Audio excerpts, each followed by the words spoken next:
I used to think my mother was perfect. She had this way of making everyone believe she was the most devoted, loving parent in the world.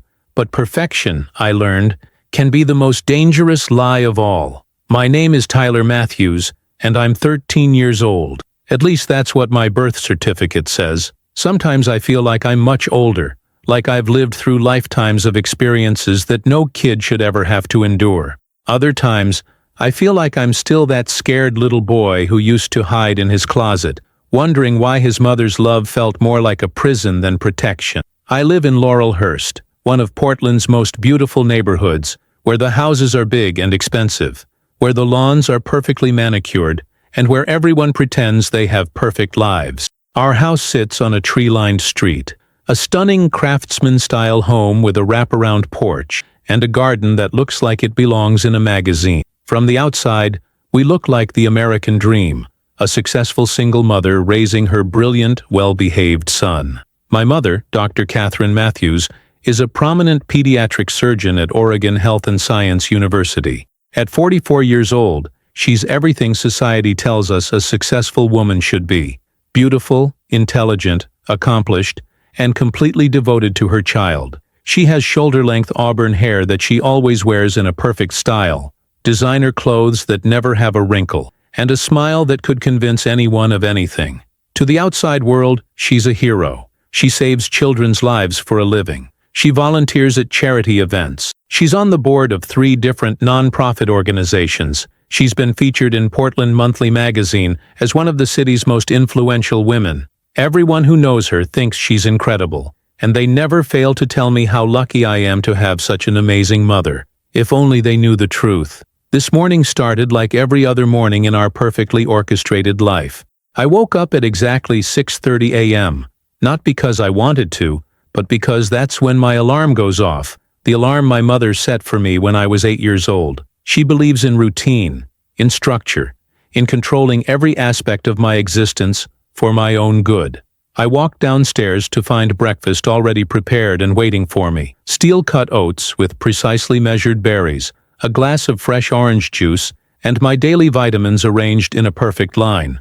The kitchen looked like something out of a home design magazine. Granite countertops gleaming, stainless steel appliances spotless, not a single item out of place. My mother was standing at the island, already dressed in her surgical scrubs, her hair perfect, her makeup flawless despite the fact that it was barely dawn. She looked up when I entered, and I felt that familiar knot form in my stomach. Her smile was radiant, loving, the kind of smile that would make any observer think she was the most devoted mother in the world. "Good morning, my brilliant boy," she said, her voice warm and affectionate. "Did you sleep well? I checked on you twice during the night to make sure you were breathing properly. The air quality report said there might be some particulates that could affect your lungs." I nodded and sat down at my designated spot at the kitchen table. The same spot I'd been sitting in for years, facing the same direction, using the same placemat. Everything in our house had its place, and deviation from the plan was not tolerated. "I've prepared your schedule for today," she continued, sliding a laminated card across the table. "School until 3:15, then violin practice with Mrs. Chen until 4:30, then tutoring with Dr. Rodriguez until 6 years, then home for dinner and homework review. I've also scheduled your weekly check-in with me at 8 p.m. sharp." I stared at the schedule, feeling that familiar sensation of being trapped, of being suffocated by someone else's vision of what my life should be. Every minute of every day was planned, controlled, monitored. I couldn't remember the last time I had made a decision for myself, the last time I had a moment of genuine freedom. "Mom," I said quietly, "can I maybe skip violin today? I have a lot of homework, and I'm feeling kind of tired." The change in her expression was subtle, but unmistakable. The warm smile didn't fade, but something shifted behind her eyes, something cold, calculating, disappointed. "Tyler, sweetheart," she said, her voice still sweet but with an edge that made my skin crawl. "We've discussed this. Excellence requires sacrifice. You can't become the man I know you're capable of becoming if you give in to laziness or weakness. Tired is just a state of mind." "But I really am tired. I didn't sleep well last night because..." Because you were probably thinking about that video game you wanted instead of focusing on your breathing exercises like I taught you, she interrupted, her smile never wavering. You see? This is exactly why you need structure. Left to your own devices, you make poor choices that affect your health and your potential. I wanted to tell her that I hadn't been thinking about video games. I'd been lying awake thinking about how trapped I felt, how every day felt like I was suffocating a little more. I wanted to tell her that I sometimes fantasized about what it would be like to be a normal kid with a normal mother who didn't monitor every breath I took. But I knew better than to say any of that. You're right, I said instead, forcing myself to smile. I'm sorry. I'll go to violin. That's my good boy, she said, reaching over to stroke my hair. Her touch made me want to flinch, but I had learned years ago not to show that reaction. You know, Mommy only wants what's best for you. Everything I do is because I love you more than life itself. That phrase, I love you more than life itself, had become like a leash around my neck. She said it constantly, and it always preceded some new restriction, some new way of controlling my life. Love, according to my mother, meant never letting me make my own choices, never letting me fail, never letting me be anything less than perfect. After breakfast, she walked me to the front door, as she did every morning.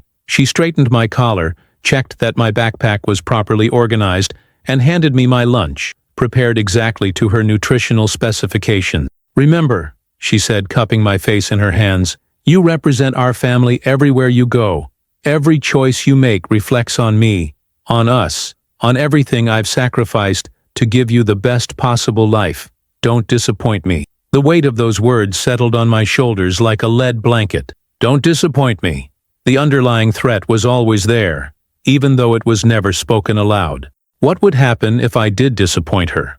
What would be the consequence of failing to live up to her impossible standards? I walked to school feeling like I was carrying the weight of the world, like one wrong step would cause everything to collapse. Other kids passed me on the sidewalk, laughing, joking around, acting like normal teenagers. I envied them so much it physically hurt.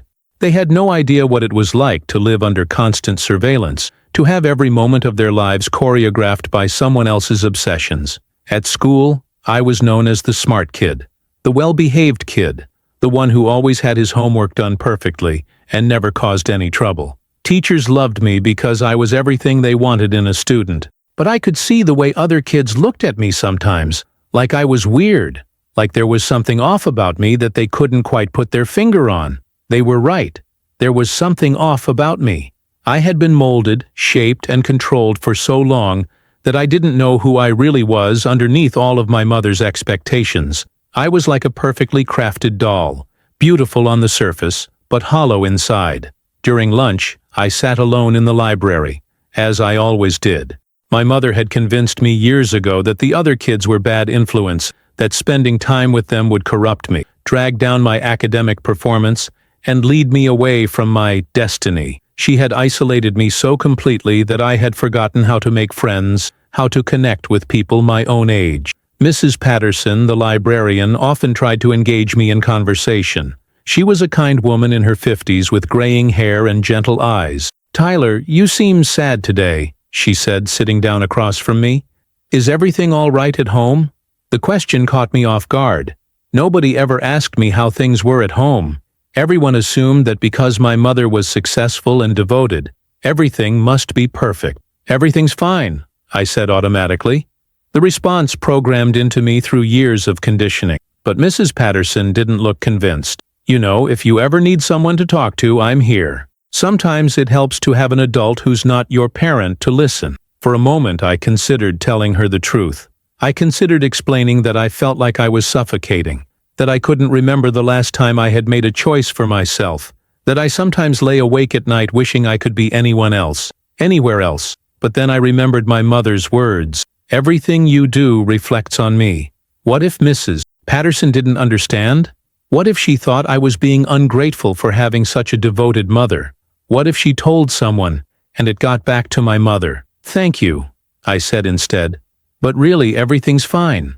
That afternoon, I went through my scheduled activities like a robot. Violin with Mrs. Chen, who constantly reminded me that I wasn't practicing enough, that I wasn't progressing fast enough, that my mother expected excellence, tutoring with Dr. Rodriguez, who pushed me through advanced mathematics that kids my age weren't supposed to be learning yet. When I finally got home at 6:30, my mother was waiting with dinner already prepared. Grilled salmon, steamed vegetables, and brown rice, all measured and portioned according to her calculations of my nutritional needs. "How was your day, sweetheart?" she asked, but I could tell she was really asking whether I had followed the schedule perfectly, whether I had represented our family well, whether I had done anything that might disappoint her. "Good," I said. "Mrs. Chen says I'm improving on the violin." "Improving isn't good enough," she said gently, but her eyes were hard. "You have so much potential, Tyler. It breaks my heart to see you settling for mediocrity when you could be exceptional." After dinner, we had our weekly check-in, which was really an interrogation disguised as quality time. She asked me about every aspect of my day, every person I had interacted with, every thought I had had. She took notes in a leather journal, documenting my progress toward becoming the person she had decided I should be. "Tyler," she said finally, "I've been thinking that you might benefit from some additional structure. I've found a wonderful boarding school in Switzerland that specializes in developing gifted children. You'd get the kind of education and discipline that would really help you reach your full potential." The words hit me like a physical blow. Boarding school. In Switzerland. Thousands of miles away from anything familiar, from any chance of developing my own identity, my own relationships, my own life. "But Mom," I said, trying to keep the panic out of my voice, "I like it here. I like my school, my teachers." "Like isn't good enough," she said firmly. "This is about your future, Tyler. This is about becoming the man you're meant to be. Sometimes we have to make sacrifices for greatness." That night, lying in bed, I stared at the ceiling and tried to imagine what it would be like to be sent away, to be even more isolated, even more controlled. I thought about Mrs. Patterson's offer to listen, about her kind eyes and gentle voice. For the first time in my life, I began to consider the possibility that my mother's love might not actually be love at all, and that realization terrified me more than anything else in the world, because if it wasn't love, then what was it? And what did that make me? As I drifted off to sleep, I made a decision that would change everything. Tomorrow I was going to talk to Mrs. Patterson. I was going to tell someone the truth about what my life was really like, even if it destroyed everything I had ever known, even if it meant disappointing the person who claimed to love me more than life itself. Because I was beginning to realize that some kinds of love are actually prison, and I was ready to find the key. I didn't know who I was anymore. The boy who used to believe everything his mother told him was starting to question everything. And once you start questioning, you can't stop. The next morning felt different somehow, like the air itself had changed overnight. I woke up before my alarm for the first time in years, my mind racing with thoughts I had never allowed myself to think before. The decision to talk to Mrs. Patterson felt both terrifying and liberating, like standing at the edge of a cliff and realizing you might actually have the courage to jump. My mother was already in the kitchen when I came downstairs, everything prepared exactly as always. But this time, instead of feeling resigned to the routine, I felt something else: resentment. Why couldn't I choose what to eat for breakfast? Why couldn't I decide when to wake up? Why was every aspect of my life controlled by someone else's vision of what was best for me? "Good morning, my brilliant boy," she said just like every other morning. But today, the words sounded different to my ears. Today, I noticed the possessiveness in them. My brilliant boy. Not just a brilliant boy, but hers. Owned, controlled, defined entirely by her expectations. "Morning," I mumbled, sitting down at my designated spot. She immediately noticed the change in my demeanor. My mother had always been hyper-aware of my moods, my expressions, any deviation from what she considered normal behavior. It was like living under a microscope, every emotion analyzed and catalogued. "You seem different today," she said, her voice taking on that false sweetness that I was beginning to recognize as a warning sign. "Did you sleep poorly? I told you that thinking negative thoughts before bed would affect your rest." "I slept fine," I lied. She studied my face for a long moment, her surgeon's eyes dissecting my expression like she was looking for signs of disease. "Tyler, you know you can tell Mommy anything, right? I can always tell when you're keeping secrets from me." It hurts my feelings when you're not honest. The guilt manipulation was so subtle, so expertly crafted, that I almost fell for it like I had countless times before. Almost, but something had shifted inside me, some small voice that was beginning to question whether my mother's hurt feelings were actually my responsibility. "I'm not keeping secrets," I said, which was technically true. I hadn't told Mrs. Patterson anything yet.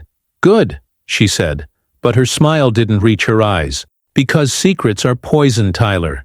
They destroy families. They destroy trust. They destroy love." After breakfast, she walked me to the door as usual, but this time her inspection seemed more thorough, more invasive. She adjusted my collar 3 times, checked my backpack twice, and looked into my eyes like she was searching for something.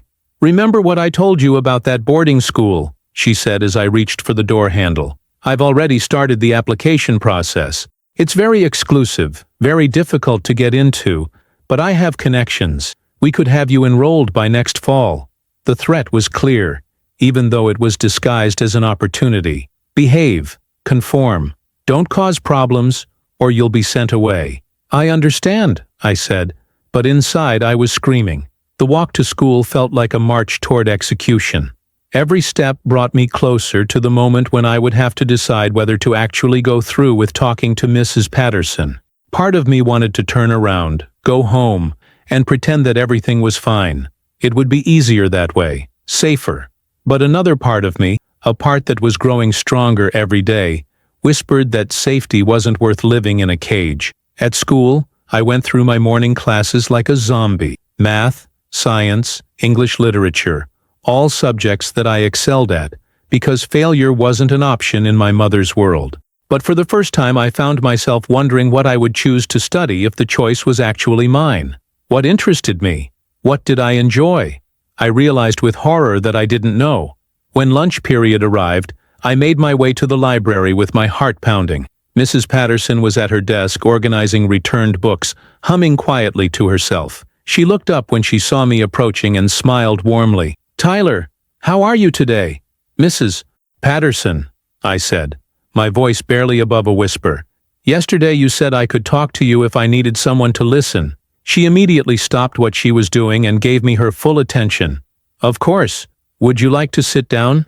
We sat at one of the small tables in the corner of the library, away from the other students. Mrs. Patterson waited patiently while I struggled to find the words. "How do you explain that your life feels like a beautiful prison? How do you describe the suffocating weight of someone else's love?" "I think," I said finally, "something might be wrong with my family, with my mother." Mrs. Patterson nodded encouragingly. "What makes you think that?" "She controls everything," I said, the words tumbling out faster now. "Everything I eat, everything I wear, every minute of my day. She says it's because she loves me, but it doesn't feel like love. It feels like—" I struggled to find the right word. "It feels like drowning. Can you give me some examples?" I told her about the schedule, the constant monitoring, the guilt manipulation, the threats of boarding school. I told her about how I never got to make choices for myself, how I didn't even know what I liked or wanted because I had never been allowed to figure it out. Mrs. Patterson listened without judgment, occasionally asking clarifying questions but mostly just letting me talk. When I finally finished, I felt both relieved and terrified. I had crossed a line that I could never uncross. "Tyler," she said gently, "what you're describing sounds like what we call emotional abuse or psychological control. It's when someone uses love and concern as weapons to control another person's behavior." The words hit me like a physical blow. Abuse. I had never thought of it that way. My mother never hit me, never screamed at me, never called me names. She was always loving, always concerned, always devoted. How could that be abuse? "But she loves me," I protested. "She's always telling me how much she loves me, how everything she does is for my own good." "Love doesn't control, Tyler. Love doesn't isolate. Love doesn't make you feel like you're suffocating. What you're describing isn't love, it's possession." The conversation lasted for the rest of lunch period. Mrs. Patterson explained that emotional abuse could be just as damaging as physical abuse, that controlling behavior disguised as love was still controlling behavior. She talked about healthy relationships, about boundaries, about the difference between protection and imprisonment. When the bell rang, signaling the end of lunch, she asked me a question that would haunt me for the rest of the day. "Tyler, do you feel safe at home?" I wanted to say yes. I wanted to believe that I was safe, that my mother's control came from love and concern, rather than something darker. But as I sat there thinking about it, I realized that I hadn't felt truly safe in years. I felt monitored, managed, manipulated, but not safe. "I don't know," I whispered. That afternoon, going through my scheduled activities felt like torture. Every restriction, every rule, every expectation seemed magnified now that I had a name for what was happening to me. During violin practice, when Mrs. Chen criticized my performance, I found myself wondering why I was even taking violin lessons. I had never asked to play violin. I had never shown any interest in music. It was just another item on my mother's list of accomplishments she wanted me to achieve. During tutoring with Dr. Rodriguez, when he pushed me through calculus problems that were years ahead of my grade level, I wondered why I needed to be so far ahead. What was the rush? Why couldn't I learn at a normal pace, with kids my own age? By the time I got home, I felt like I was seeing my life through completely different eyes. The house that had always seemed beautiful now felt like a museum, perfect, pristine, and completely devoid of warmth. The schedule on the refrigerator looked less like organization, and more like a prison sentence. My mother was waiting for me with her usual smile, but now I could see the calculation behind it, the way she studied my face for any sign of rebellion or independent thought. "How was your day, sweetheart?" she asked. "Fine," I said, but I could hear the change in my own voice. I sounded flat, distant, like I was speaking from very far away. She noticed immediately. "You seem upset. Did something happen at school?" "No," I said. "Nothing happened." "Tyler," she said, her voice taking on that wounded tone that usually made me feel guilty and want to apologize. "I can tell when you're lying to me. It breaks my heart when you're not honest with your mother. After everything I've sacrificed for you, don't you think I deserve your trust?" There it was again. The guilt, the manipulation, the suggestion that I owed her something because of her sacrifices. But for the first time, instead of feeling guilty, I felt angry. "What if I don't want to go to boarding school?" I asked suddenly. The question hung in the air between us like a challenge. My mother's expression didn't change, but something shifted in her eyes, something cold and calculating. "Oh, sweetheart," she said, her voice dripping with false sympathy. "This is exactly what I was worried about. You're starting to think you know what's best for yourself, but you're just a child. You don't understand the bigger picture. You don't understand how cruel the world can be, how many people would take advantage of someone as special as you. But what if I want to try? What if I want to make my own mistakes? Because I love you too much to let you destroy yourself," she said firmly. "Because I've seen what happens to children who don't have proper guidance. They end up lost, broken, addicted, failures. Is that what you want? I want to choose for myself." The words were out before I could stop them, hanging in the air like an accusation. My mother stared at me for a long moment, and I could see her calculating, planning, figuring out how to regain control. "Tyler," she said finally, her voice soft but with an undertone of steel, "I think you're having some kind of breakdown. This is very concerning. I'm going to make an appointment with Dr. Williams to evaluate your mental state. You're clearly not thinking rationally." Dr. Williams was a psychiatrist my mother knew through the hospital. The threat was clear. If I continued to resist, she would have me declared mentally unstable. It was the perfect plan. Who would believe a mentally ill teenager over a respected pediatric surgeon? That night, lying in bed, I stared at the ceiling and tried to process everything that had happened. Mrs. Patterson's words echoed in my mind. "Love doesn't control. Love doesn't isolate. Love doesn't make you feel like you're suffocating." I thought about my mother's threats, her manipulation, her complete inability to consider that I might be a separate person with my own thoughts and feelings. I thought about how she monitored my every move, controlled my every decision, and called it love. And I realized that Mrs. Patterson was right. This wasn't love. This was something else entirely, something sick, something twisted, something that was slowly killing who I really was. I made another decision that night, one that scared me even more than talking to Mrs. Patterson. I was going to keep fighting. I was going to keep questioning. I was going to find a way to break free from this beautiful, suffocating prison my mother had built around me, even if it meant losing everything I had ever known, even if it meant facing whatever consequences she had planned for me. Because I was beginning to understand that some cages are so beautiful, so comfortable, that you don't realize you're trapped until you try to spread your wings, and I was ready to fly. That day, I stopped pretending everything was fine. I stopped protecting her feelings. I stopped caring about being the perfect son.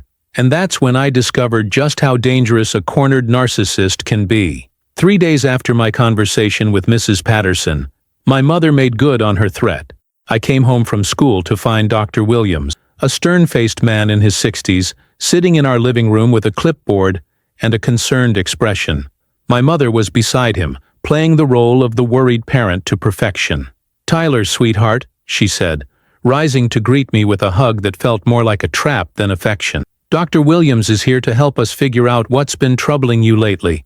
I'm so worried about these mood changes, these outbursts. It's not like you at all." Outbursts. She was calling my single question about boarding school an outburst. I could see the narrative she was constructing. Troubled teenager, behavioral changes, concerned mother seeking help. It was brilliant, really. Who would question the judgment of a pediatric surgeon when it came to her own child's welfare? "Tyler," Dr. Williams said, his voice professionally neutral, "your mother tells me you've been having some concerning thoughts lately. Would you like to talk about that?" I looked between them, seeing the trap that had been laid for me. If I told the truth about my mother's controlling behavior, it would be labeled as delusion, rebellion, mental instability. If I denied having problems, it would be seen as lack of insight into my own condition. It was a perfect catch-22. "I'm fine," I said carefully. "I think there's been some misunderstanding." "Tyler," my mother said, her voice heavy with fake sadness, "you told me you wanted to make your own mistakes. You said you didn't want to follow the structure we've worked so hard to create for your success. That's very concerning language from someone so young." Dr. Williams made notes on his clipboard. "Are you feeling rebellious toward authority figures, Tyler? Are you having thoughts about running away or hurting yourself?" "No," I said firmly. "I'm not having any thoughts like that." "Aye? But you did express dissatisfaction with your current living situation?" I could see where this was going. Any normal teenage desire for independence was being pathologized, turned into evidence of mental illness. My mother sat beside Dr. Williams, the picture of maternal concern, occasionally dabbing at her eyes with a tissue. "I just asked a question about boarding school," I said. "I didn't know that was a crime." "You see," my mother said to Dr. Williams, "this hostility, this sarcasm, it's so unlike him. Tyler has always been such a compliant, happy child. This personality change is very frightening for me." Compliant. The word hung in the air like an accusation. She didn't want a son. She wanted a puppet, and when the puppet started showing signs of independent thought, it needed to be fixed. The session continued for another hour with Dr. Williams asking probing questions about my mood, my sleep patterns, my relationships with peers, my academic performance. Every answer I gave was filtered through my mother's interpretation, colored by her narrative of a troubled teenager in need of intervention. When Dr. Williams finally left, he recommended increased structure at home, possible medication for what he termed adolescent adjustment disorder, and regular therapy sessions to address my concerning behavioral changes. "You see, sweetheart," my mother said after he left, putting her arm around me in a gesture that felt more like a claim of ownership than comfort. "Even Dr. Williams can see that you're not thinking clearly. But don't worry. Mommy is going to take care of everything. We're going to get you the help you need." That night I called Mrs. Patterson at home. I had gotten her number from the school directory, and I knew I was probably crossing a line by calling her personal phone, but I was desperate.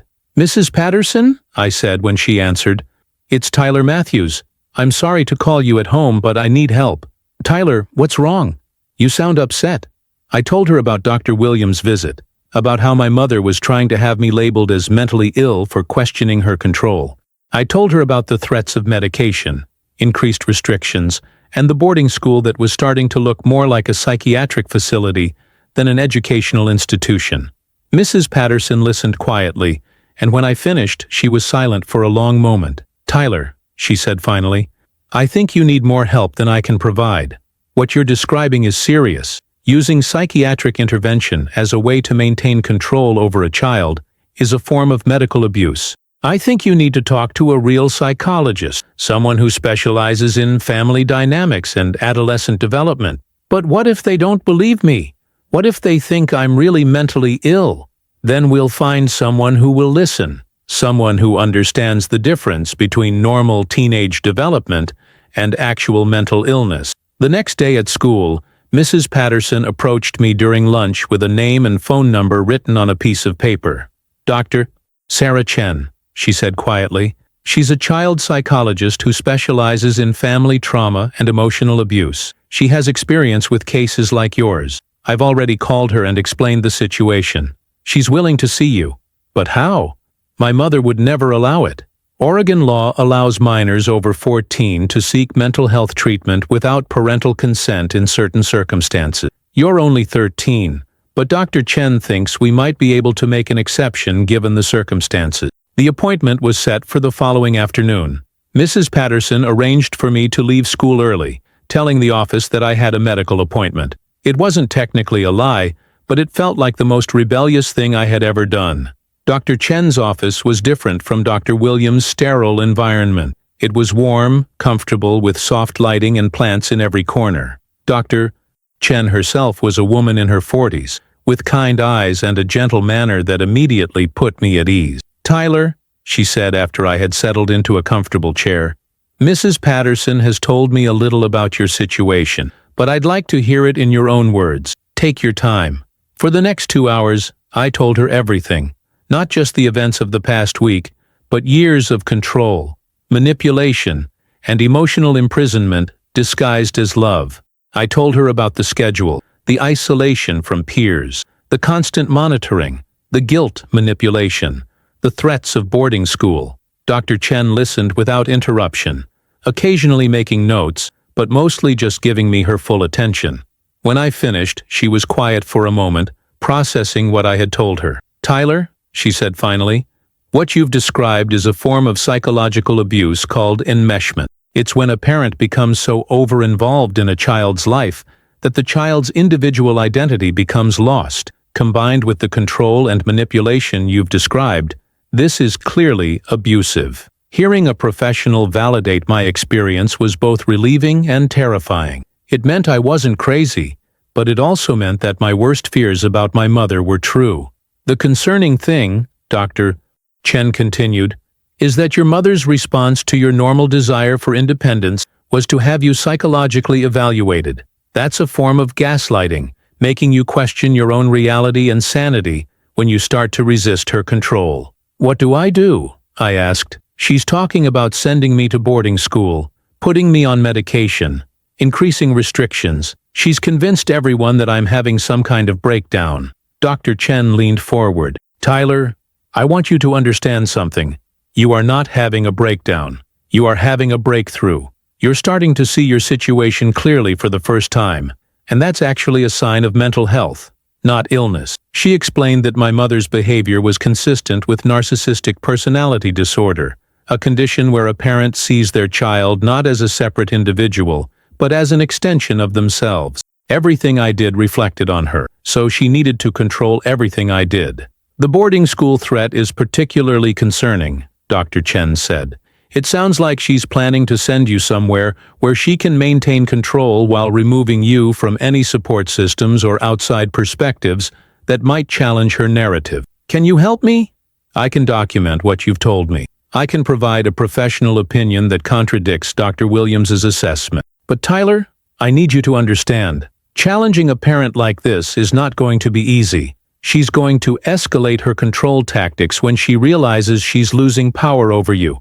Dr. Chen was right. When I got home that afternoon, my mother was waiting for me with a new schedule, one that was even more restrictive than before. Every minute from wake-up to bedtime was accounted for. There was no free time, no unstructured moments where I might have independent thoughts. "I've also arranged for a home tutor," she announced. "I'm pulling you out of school. The environment there is clearly having a negative influence on you. You'll get a much better education at home, where I can monitor your progress personally. The trap was closing. She was isolating me completely, removing me from any outside influence or support. Soon there would be no Mrs. Patterson, no Dr. Chen, no one who might question her version of reality. "Mom," I said, my voice shaking but determined, "I know what you're doing." She looked at me with surprise, then something that looked almost like admiration. "Oh, sweetheart, you think you've figured something out, don't you? You think you understand what's happening here. You're trying to control me. You're using your position, your reputation, your connections to make everyone think I'm mentally ill, so you can do whatever you want to me." She smiled then, and for the first time, I saw her without the mask. The warmth was gone, replaced by something cold and calculating. "Tyler," she said softly, "you are my son. You are part of me. Everything you are, everything you will become, is because of me. I created you. I shaped you. I sacrificed everything for you. You don't get to just decide you want a different life. You don't get to throw away everything I've built for you because you want to be normal." The word normal dripped from her lips like poison. I could see the real Catherine Matthews now. Not the devoted mother, not the respected surgeon, but the woman who saw her child as property, as a project, as proof of her own superiority. "I'm a person," I said, my voice stronger than I felt. "I'm not your trophy. I'm not your project. I'm a human being with my own thoughts and feelings." She laughed then, a sound that was more terrifying than any scream would have been. "You're 13 years old, Tyler. You don't have thoughts and feelings that matter yet. You have impulses and reactions that need to be managed by someone who actually knows what's best for you. Dr. Chen says—" The change in her expression was instantaneous. The false maternal warmth vanished completely, replaced by something predatory and dangerous. "Dr. Chen?" she said, her voice deadly quiet. "Who is Dr. Chen?" I realized my mistake immediately, but it was too late. I had revealed my secret weapon, and now she would find a way to neutralize it. "Tyler," she said, stepping closer to me, "you've been seeing another psychologist without my permission? You've been discussing our family with strangers? After everything I've told you about trust, about loyalty, about family?" "She's helping me understand." "She's manipulating you!" My mother exploded, her perfect composure finally cracking. "Can't you see that? She's filling your head with lies, turning you against your own mother.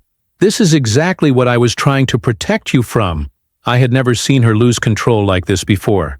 For 13 years, she had been the picture of calm, rational authority. But now, faced with the possibility that she might lose control over me, the mask was slipping completely. "You will not see this Dr. Chen again," she said, her voice shaking with rage. "You will not speak to Mrs. Patterson. You will not discuss our family with anyone outside of our home. Do you understand me?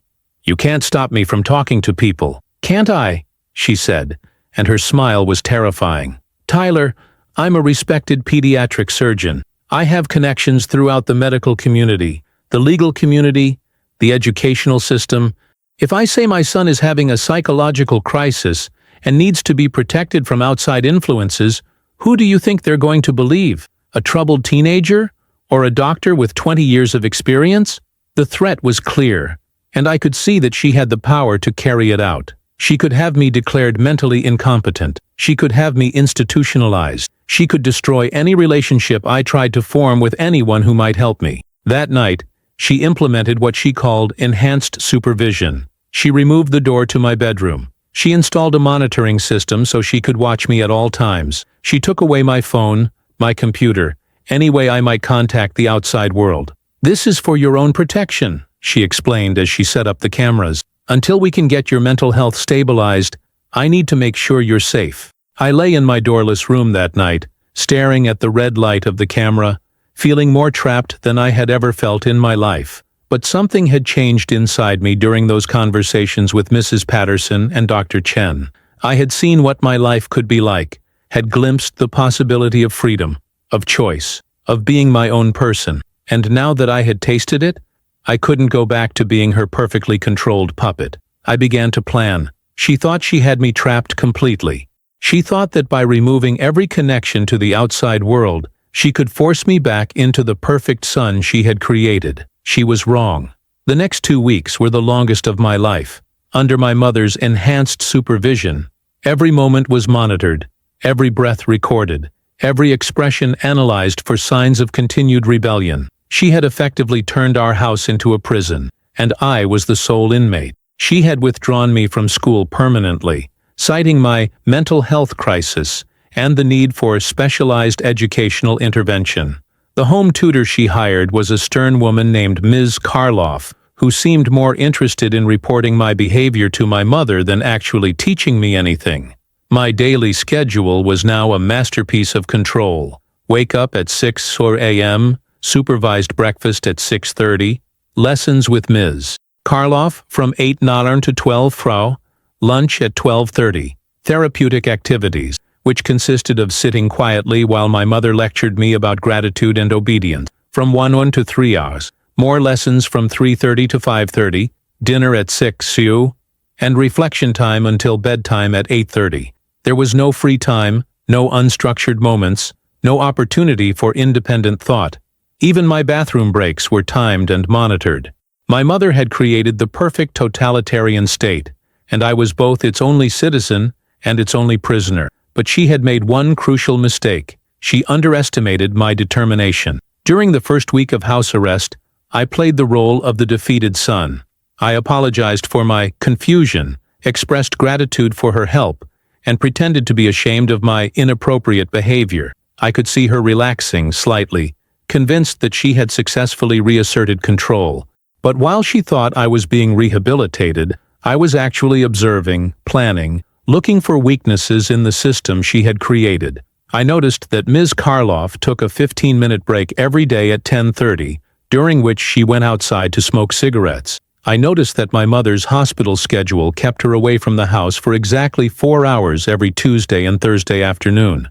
I noticed that the monitoring system she had installed was sophisticated but not perfect. There were blind spots in the coverage, moments when the cameras couldn't see everything. Most importantly, I remembered something Dr. Chen had told me during our session.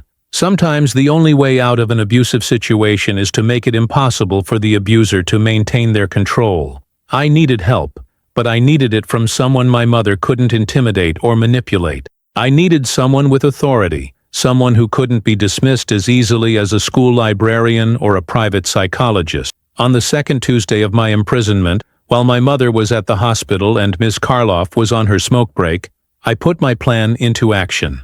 I had memorized the number for Oregon Child Protective Services during one of my brief internet searches before my computer was taken away. Using the landline in my mother's study, one of the camera blind spots, I made the call that would change everything. Child Protective Services, this is Amanda speaking. My name is Tyler Matthews, I said, speaking quickly and quietly. I'm 13 years old and I need help. My mother is holding me prisoner in our house. And, Tyler, are you in immediate physical danger?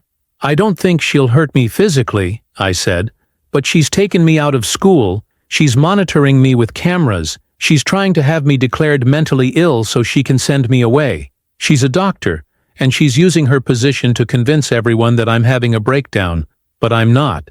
I'm just trying to have some independence, and she can't handle it. Amanda asked me several questions, my address, my mother's full name and profession, details about my situation. She told me that someone would be out to investigate within 24 hours. Tyler, she said before we hung up, if you feel like you're in immediate danger, call 911. Don't hesitate. I understand. And Tyler? You did the right thing by calling. It takes courage to ask for help. The next 24 hours were agony. I had to continue pretending that everything was normal, while knowing that my world was about to explode. Every time my mother looked at me, I wondered if she could sense what I had done. Every phone call to the house made my heart race, wondering if it was CPS calling back. Wednesday afternoon at exactly 2:30 p.m. the doorbell rang.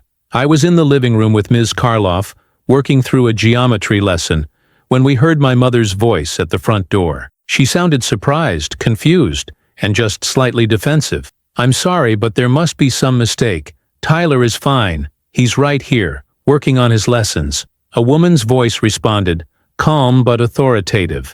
Mrs. Matthews, I'm Sarah Williams from Child Protective Services. We received a report of concern regarding Tyler's welfare. May we come in and speak with him? I felt a surge of terror and relief so intense that I thought I might pass out. This was it.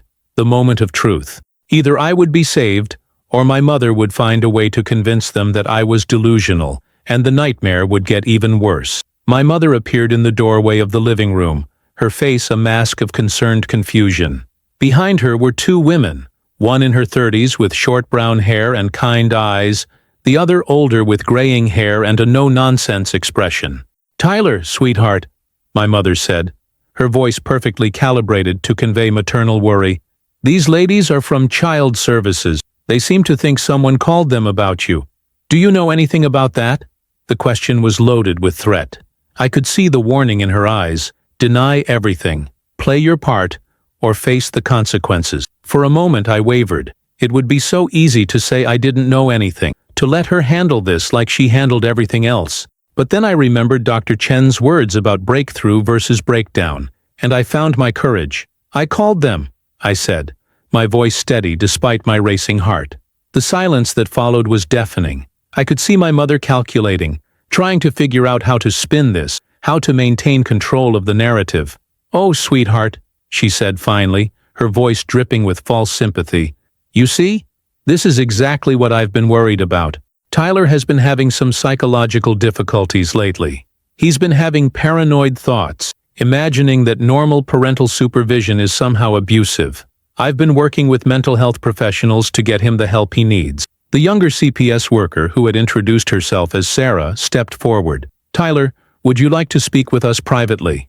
"No," my mother said quickly. "I don't think that's appropriate. Tyler is in a very fragile mental state right now. Any discussion about his care should include his parent and his treatment team." "Ma'am," the older worker said firmly, "Oregon law requires us to interview the child privately when there are allegations of abuse or neglect. This is not optional." I watched my mother's facade crack slightly. For just a moment I saw the rage beneath the maternal concern, the fury at having her authority challenged. "Of course," she said, forcing a smile. "I just want what's best for Tyler. But I hope you'll understand that he's been having some very concerning symptoms lately. Paranoid ideation, oppositional behavior, difficulty distinguishing reality from fantasy." She was still trying to control the narrative, still trying to frame me as mentally ill. But this time, I wasn't going to let her. "Ms. Williams," I said, looking directly at the CPS worker, "everything my mother just said is a lie. I'm not mentally ill. I'm not paranoid. I'm just tired of being controlled and monitored every second of every day." The room fell silent again.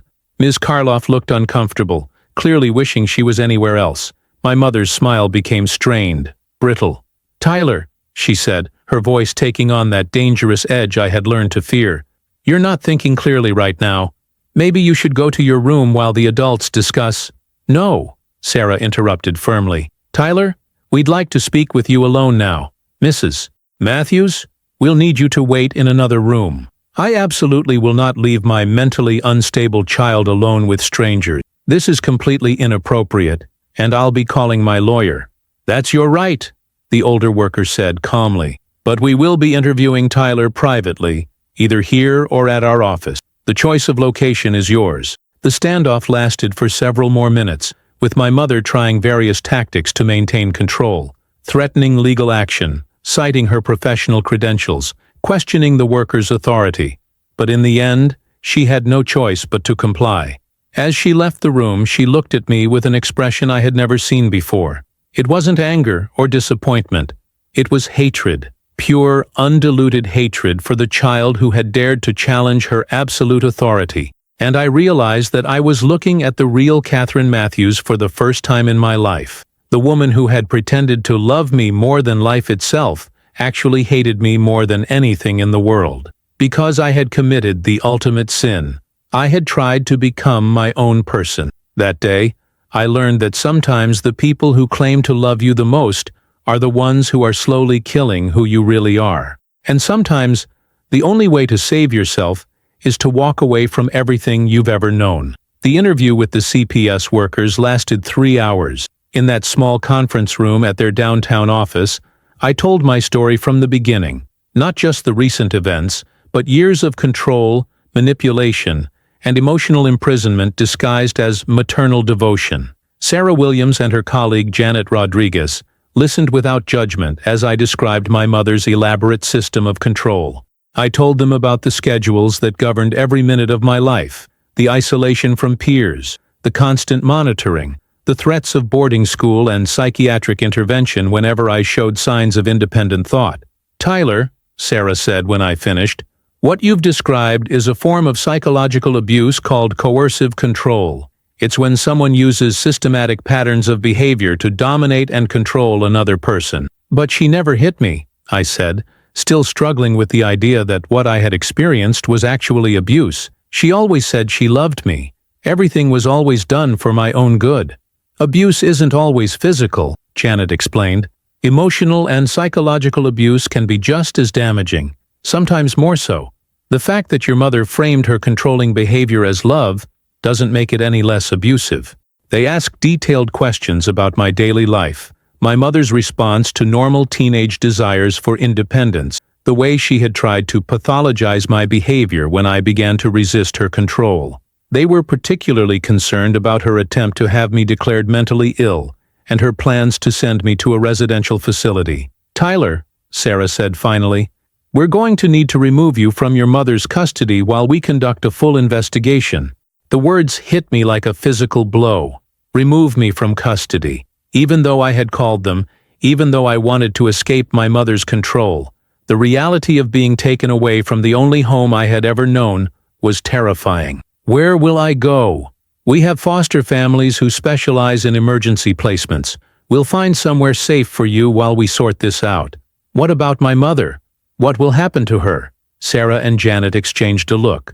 "That depends on what our investigation finds. At minimum, she'll need to undergo psychological evaluation and parenting classes before any reunification could be considered. But Tyler, I want you to understand, given what you've told us, reunification might not be possible or advisable." The next few hours passed in a blur of paperwork, phone calls, and preparation. I was allowed to return to the house briefly to pack some belongings, accompanied by a CPS worker and a police officer. My mother was there, and the transformation was complete. Gone was any pretense of maternal love or concern. She looked at me with naked hatred, as if I were a stranger who had invaded her home and destroyed her life. "I hope you're happy," she said as I packed a small suitcase. "I hope you realize what you've thrown away. I gave you everything, the best education, the best opportunities, the best possible life, and this is how you repay me. You gave me a cage," I said quietly. "A beautiful, comfortable cage, but still a cage. You'll see," she said, her voice cold as winter. "You'll see what the real world is like without my protection. You'll see how cruel and indifferent people can be. And when you come crawling back, begging for my forgiveness, I might not be there." But I was no longer afraid of her threats. For the first time in my life, I was making my own choice, taking control of my own destiny. Even if it meant uncertainty, even if it meant leaving behind everything familiar, it was better than living in that beautiful prison she had built around me. The foster family I was placed with, the Johnsons, were a middle-aged couple who had been doing emergency placements for over a decade. Their house was smaller than my mother's, less perfectly maintained, but it felt warm in a way our house never had. "Tyler," Mrs. Johnson said as she showed me to my room, "we want you to know that this is your space. You can arrange it however you like. You can close the door when you want privacy, and nobody will monitor you or control your every move. We're here if you need us, but we respect your autonomy." Autonomy. The word felt foreign to me. I had never had autonomy before. The first few weeks in foster care were an adjustment like nothing I had ever experienced. I had to learn how to make choices, what to eat, what to wear, how to spend my free time. It sounds simple, but when you've had every decision made for you for 13 years, freedom can be overwhelming. The Johnsons enrolled me in a local public school, and I had to learn how to interact with kids my own age. I was behind socially, awkward and uncertain, but slowly I began to make friends. Real friends, not relationships that had been vetted and approved by my mother. I continued seeing Dr. Chen, who helped me understand the psychological impact of my mother's control. She explained that children who grow up in coercively controlling environments often struggle with identity formation, decision-making, and trust. But she also emphasized that recovery was possible, that I could learn to become my own person. The fact that you recognized the abuse and asked for help shows incredible strength, she told me during one of our sessions. Many people in your situation never make it out. They accept the control as love because they don't know any different. The CPS investigation took 6 months. During that time, they interviewed my teachers, my mother's colleagues, neighbors, and family friends. They reviewed medical records, school records, and the documentation from Dr. Williams' assessment. They brought in experts on psychological abuse and coercive control. What they found painted a clear picture of a highly intelligent woman who had used her professional reputation and social status to conceal years of psychological abuse. My mother had been so skilled at maintaining her public image that most people initially refused to believe the allegations. But the evidence was overwhelming. Dr. Chen's assessment was particularly damning. She testified that my mother's behavior was consistent with narcissistic personality disorder, and that her attempt to have me declared mentally ill when I began to resist her control was itself a form of abuse. Catherine Matthews doesn't see Tyler as a separate individual, Dr. Chen wrote in her report. She sees him as an extension of herself, a project to be perfected, a trophy to reflect her own superiority. This is not love, it's ownership. When the investigation concluded, the court terminated my mother's parental rights. She would be allowed supervised visits if I chose to have them, but I would remain in foster care until I turned 18 or was adopted. I chose not to have visits. Some people thought that was harsh, cruel even. How could I cut off all contact with the woman who had raised me, who had sacrificed so much for me? But they didn't understand that her sacrifices had never been about me. They had been about her own need for control, her own need to create the perfect son who would reflect her perfect motherhood. The Johnsons asked if they could adopt me when I had been with them for a year. By then, I had learned what it felt like to be loved without conditions, to be supported without being controlled, to be encouraged to become my own person, rather than someone else's vision of perfection. "We love who you are," Mr. Johnson told me when they asked about adoption. "Not who we think you should be. We want to support your dreams, whatever they are, even if they're different from what we might choose for you." The contrast with my mother's conditional love was stark. The Johnsons celebrated my independence, my growing confidence, my ability to make my own choices. They were proud of me for having the courage to escape an abusive situation, for choosing freedom over comfort.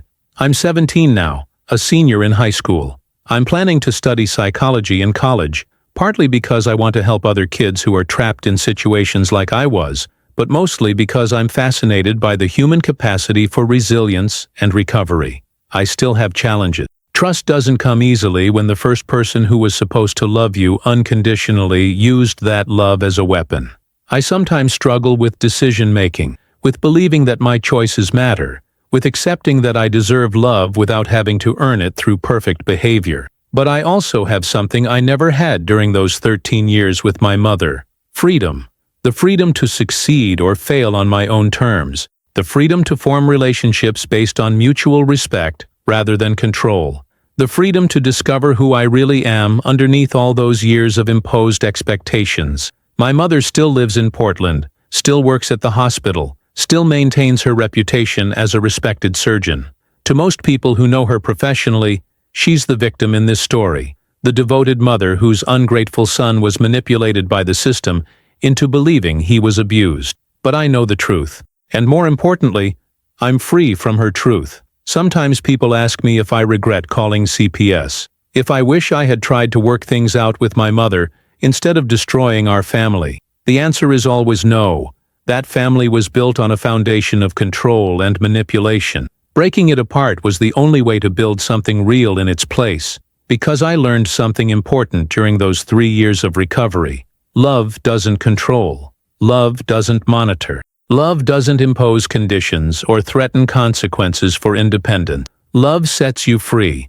And for the first time in my life, I am truly, completely free. The boy who was once a perfect puppet has learned how to cut his own strings, and he's discovered that the view is beautiful from here.